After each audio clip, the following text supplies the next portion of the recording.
ಯೋಜನೆ ಗ್ರಾಮೀಣ ಪರಿವರ್ತನೆಗೆ ಹೊಸ ಭಾಷೆಯನ್ನು ರೂಪಿಸಿ ಅನೇಕ ಕಾರ್ಯಕ್ರಮಗಳ ಮೂಲಕ ತಮ್ಮನ್ನು ತಾವು ರೂಪಿಸಿಕೊಂಡು ಬರ್ತಾ ಇದ್ದೇವೆ. ಬಹಳ ಅದ್ಭುತವಾಗಿ ನಡೆಯುವಂತಹ ಈ ಧರ್ಮಸ್ಥಳ ಗ್ರಾಮಾಭಿವೃದ್ಧಿ ಯೋಜನೆ ಮಾನವ ಸಂಪನ್ಮೂಲ ಅಭಿವೃದ್ಧಿಗಾಗಿ ಗ್ರಾಮಾಭಿವೃದ್ಧಿ ಯೋಜನೆ ದೊಡ್ಡ ಕಾರ್ಯಕರ್ತರ ಪಡೆಯನ್ನು ಹೊಂದಿದ್ದು ಪ್ರಸ್ತುತ ಕರ್ನಾಟಕ ರಾಜ್ಯದಲ್ಲಿ ಸುಮಾರು 6,50,000 ಸ್ವಸಹಾಯ ಸಂಘದ ಕಾರ್ಯನಿರ್ವಹಿಸ್ತಾ ಇದೆ. ಇದೀಗ ಶಿರೂರಿನ ಶ್ರೀ ವಿನಾಯಕ ಜ್ಞಾನ ವಿಕಾಸ ಸಂಸ್ಥೆಯಿಂದ ಕಾಣುತ್ತಿದೆ.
ಪ್ರಸ್ತುತ ಕರ್ನಾಟಕ ರಾಜ್ಯದಲ್ಲಿ ಸುಮಾರು 6,50,000 ಸ್ವಸಹಾಯ ಸಂಘಗಳು ಮತ್ತು 54 ಲಕ್ಷ ಫಲಾನುಭವಿಗಳು ಹೊಂದಿರುವಂತಹ ಹಿರಿಮೆ ಯೋಜನೆಗೆ ಸಲ್ಲುತ್ತದೆ.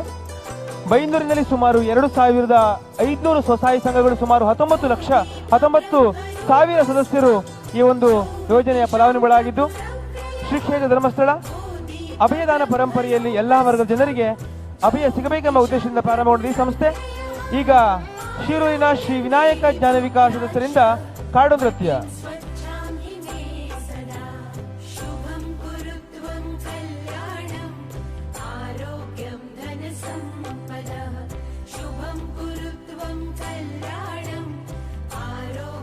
Songs on.